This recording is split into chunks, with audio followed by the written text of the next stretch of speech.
Time for the Roots and Roots Show with your host, Greg Rashid. Bringing you history and music from the Black American diaspora. The goal of this show is to empower you with information that you can then seed and grow within your community. Now, here's your host, Greg Rashid.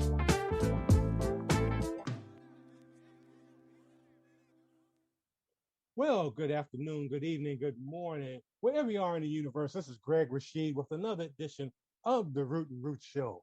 Heard at your convenience at various places throughout the internet, be it YouTube, Facebook, a little bit of everywhere, but a lot of people listen. A lot of folks listen every Sunday, 3 p.m. Mountain Time on KUHSdenver.com, created by the Heffy, the one and only, the legendary Henry Archuleta. And I want to say hi to all my friends in the Colorado region. I hope to get back there at some point, but a lot of you know right now I'm in Bangkok, Thailand, enjoying myself. And you'll hear noises in the background because there are people selling goods outside on my balcony and all. And it's a very, very badly polluted day. I can barely see downtown Bangkok. That makes it really bad. You can't see the buildings there. But we're going to have, as always, a great show. I'm just so happy to have this author on this show of a book that I just love. It's just, I'm not going to say it's overdue. And I know, those of you who've listened to me for the over 20 years on my various shows I've been on, various radio stations and also on cable TV, know that I always, at some point, will do a show around the Negro Leagues, the old black baseball leagues. I continually to do that. And it's very important to keep that history out there. And the book that I'm about to talk about and the author, this book really does a great job because unlike a lot of folks that I interview, his book is a labor of love and it's personal. It's not so much about, Pastor Page did this year, stats and all. It's more than that because he had two family members, two grandfathers who were in the Negro Leagues. And the author was a player himself, not in Negro Leagues, but he played baseball too. And I'm talking about Wayne Moody, the author of the book, The Real Story of the Negro Leagues. How you doing there, Wayne? Not bad. What about yourself? I'm doing very well. I'm just happy to have you on, happy that you wrote this book. And I just love, like I said a few minutes ago, this book, when you read it, you get into like different players that a lot of people don't know about, but it's a labor of love. You can feel the love in it, the love of your grandfathers, the love of the players and all. And I really just like that. And it's not like a lot of the books I get that it's just like kind of cold. They get the facts in, but there's no emotion in it. And you show the emotion. And I just want to know how long it took you to write this book.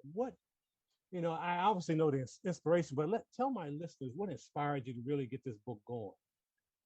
What inspired me really was the fact that I lived it with the people in my home. My grandfather lived with us, and he constantly told me from the time I was 3 or 4 years old. He always talked to me about the Negro Leagues and the great players. So I had an education early on the Negro Leagues. And the funny thing is, very few people know the entire story. That's right. That was another thing that caused me to write the book. Now, the book was actually a 30-year labor of love because what I did, the stories my grandfather had, the articles that I had, the pictures that I had, I went on and researched those, and virtually everything my grandfather told me was correct. And that's when I really got excited. And that's when I said, you know what, I have to write this.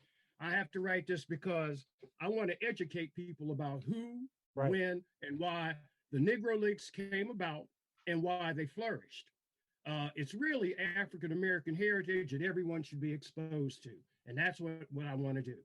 And it's for everyone, not just African-Americans. It's for anyone who really loves baseball. That's right. Another reason I wrote it is because the lack of knowledge about this great organization and the great people. I talked to it. This was about a year and a half ago. I talked to a current Major League Baseball player who was just signing his contract. I'm not going to give his name because I don't want him to be embarrassed. Right.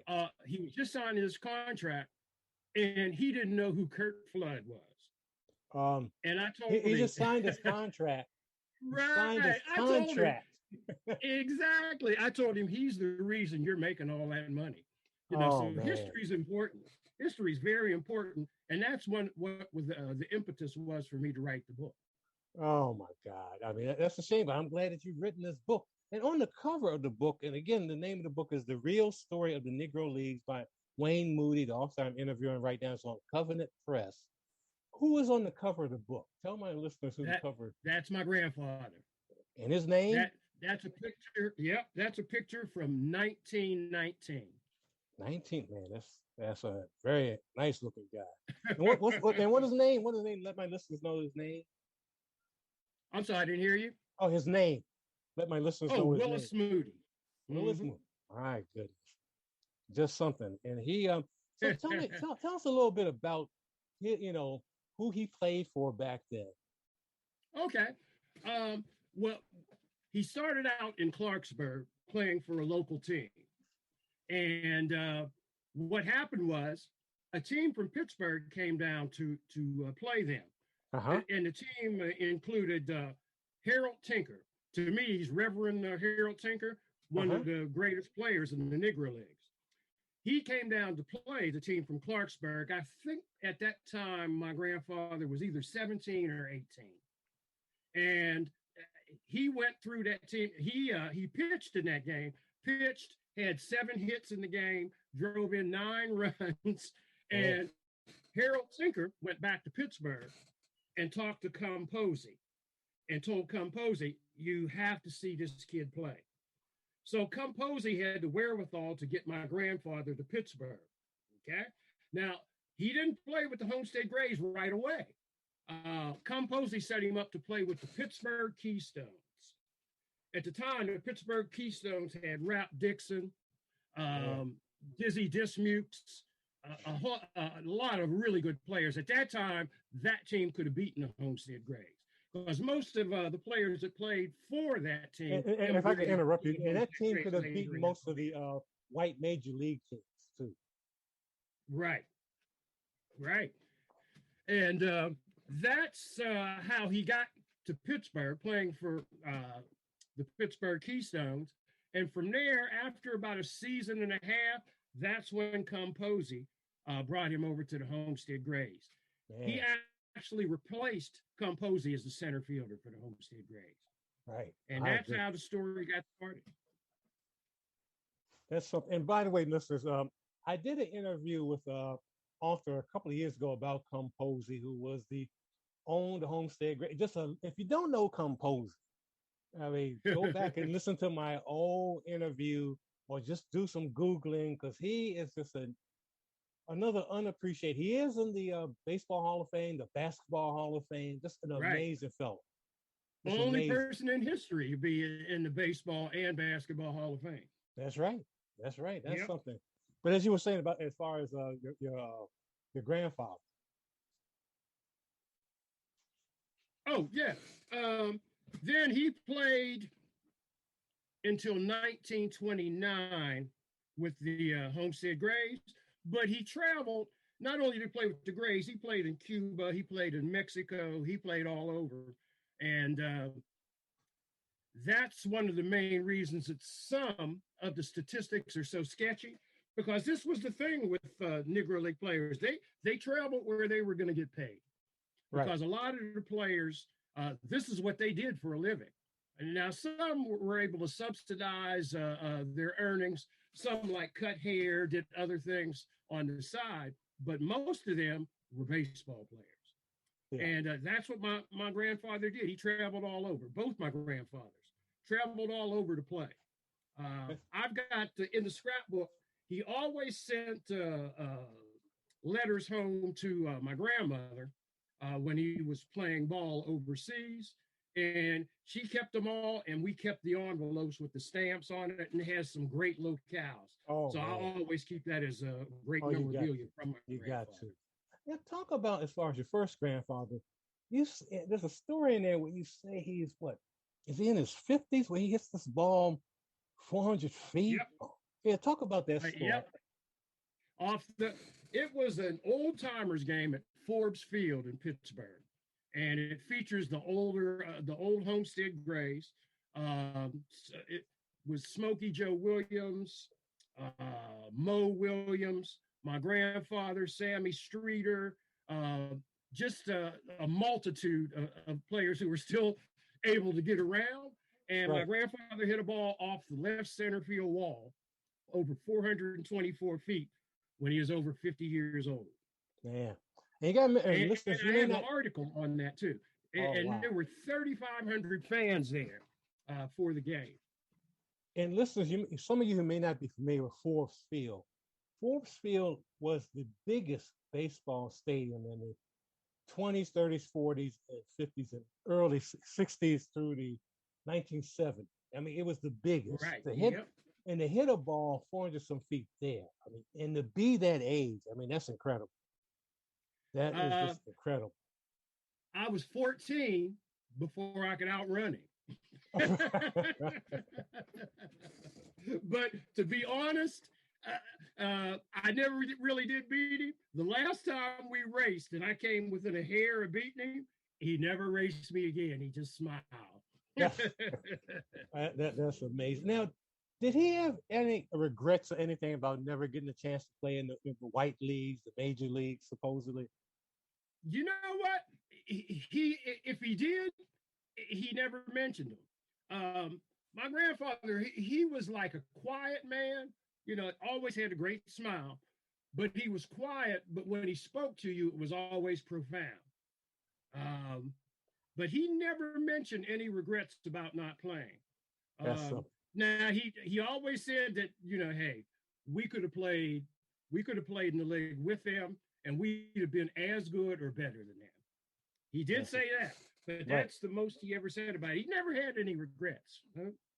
Who would you say for listeners who may not, who want to get like a contemporary comparison, who would you say your grandfather would remind someone of right now or in the last 10 years or so? Um, he kind of reminds me. Now, a guy a little bit before that time, would have reminded me of Eric Davis that Oh, played for man. Oh, yeah. Cincinnati. That's the type of ball player my grandfather was. Speed, Yeah. power. He had the whole package. Yeah. And that's kind of who he reminds me of. I thought about it when Eric Davis was on the cover of Sports Illustrated, and Right. I looked at that swing with that head right on the bat, and seeing the bat hit the ball. I'm like, wow, that's my grandfather. You know, My that's goodness. who he really reminded me Yeah. Now talk about your other grandfather. of. One of the funniest human beings on the face of the earth. At first, he was Uncle Ralph, right?